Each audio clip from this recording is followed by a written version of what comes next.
How you doing, I'm bro? doing good, man. Long time no see. How you been? I'm good, man. How is the wife doing? Oh, she's doing great, man. Black and beautiful as ever. She's right here with me.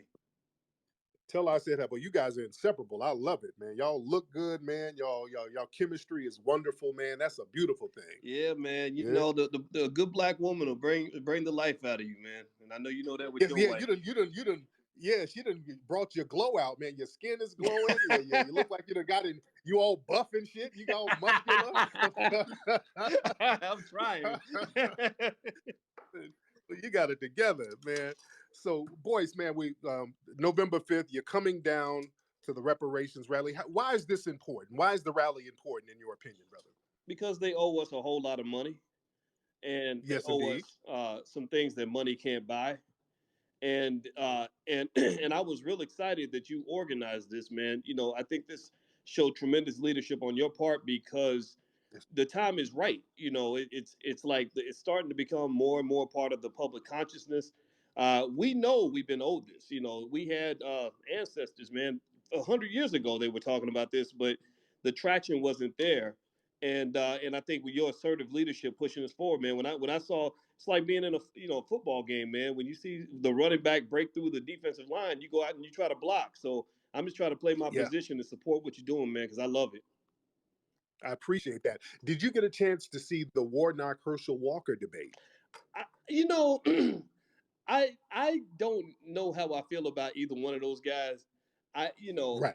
I saw some of it. It looked kind of comical, and it just Yeah. reminded me of just how they pick like the dumbest fucking people to run for office. You know, so I'm not impressed with either one of those guys, to be honest with you. Yeah. Yes, indeed. Um, but so right now we've gotten politicians to mention reparations more time than in recorded history. We haven't seen people talk about reparations in the public lexicon like we were seeing now. What were some of the other reparations movements that were going on in the country that's pretty notable? Because there's been reparation movements before. Can you speak on some of them? Well, it's, in terms of the specific organizational names, I'm bad with names, but I know that there've been entire societies built around the concept of reparations. I don't have the names in front of me, man, but it's not as if we're the first ones to talk about this. And then if you look at books that have been written, you go back. What was that book by Randall? The brother name's from Randall something. He wrote it's called The Debt, I Yeah. believe. Yeah, and then Dr. Claude Anderson, man, he's been talking about this since the '60s. Writing books about it. Yes. Yeah, man. So I feel like we're kind of just taking that next step. And the interesting thing is, you're right. I noticed the same thing you noticed. I noticed that they're starting to talk about it more and more in mainstream media. They're starting to talk about it more and more at different levels of the Democrat and Republican parties.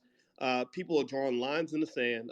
My line in the sand has always been real clear. If you don't support reparations, you will not get my vote. Period. Yes.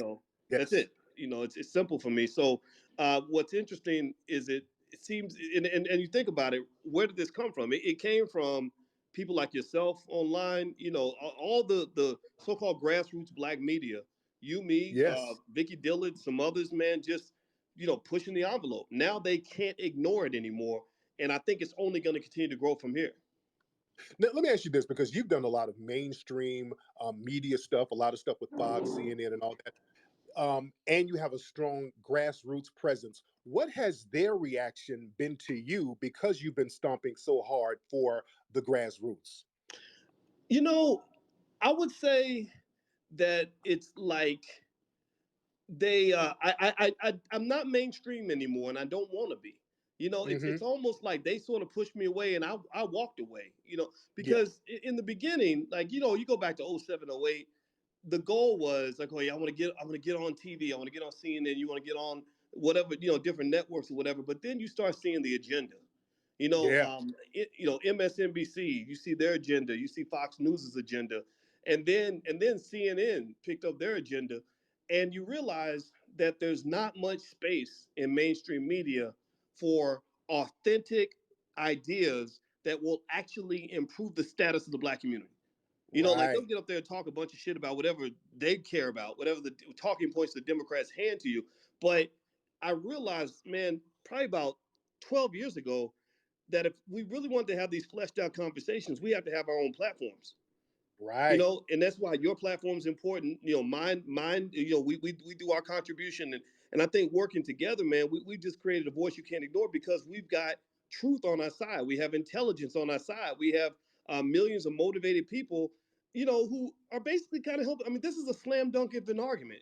Nobody in their right mind can have a debate on reparations and prove that we're not owed trillions of dollars. You can't do that, right? So the only thing they Exactly. can do is ignore the debate, and so we're pushing it forward with an easy question. I mean, again, this is a slam dunk. This is not really controversial, except for the fact that maybe there's controversy in how it will be implemented. But the yes or no question has already been answered, and it was answered many decades ago. Yes, indeed. And you touched on something very important, man. In the mainstream media, when we do those shows, because I did a lot of those mainstream news shows, and they don't really tell news, man. It's almost all propaganda. There's news stuff that I wanted to talk about that was relevant, and they told me that we literally couldn't talk about certain relevant news items. So a lot Mm-hmm. of that stuff that we see in mainstream news is somewhat scripted propaganda to a certain degree, or twisted or slanted propaganda to a certain degree. Absolutely, absolutely. There was a time where journalists at least tried to be objective and give people facts and information. I think something happened when the age of social media, where everybody was competing for clicks and all that. Where so they kind of just started getting biased and kind of picking a team and sticking with that team, and then the propaganda just got out of control. I think during the pandemic, it got to the point of becoming dangerous because Yeah, they were deplatforming people who said anything that did not go along with the existing narrative. And even now that we know that some of these things, like things that Brother Rizza Islam and others were saying during the pandemic, we found these things to be true. yeah. They're never going to go back and admit that. They just sort of playing this game of information warfare. Like you just shut down anybody who says something that you don't want to hear, and that's the battle that we're in.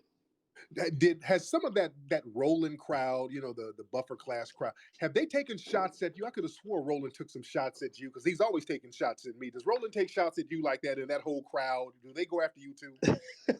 Man, Roland has been very upset with me since 2010, where he wrote me a 1,000 word bitchy text message where he was angry and mad about something, man. And I'll never forget, I was in London and I said, man, I did not know a man could text that many words. I can see his fat little thumbs. I was like, man, how do you do this? Because I'll give one or two sentences to he gave like paragraphs because he was mad about something. And the thing is, with Roland, here's the deal. Roland is a great journalist to a point in the sense that he's committed to what he does.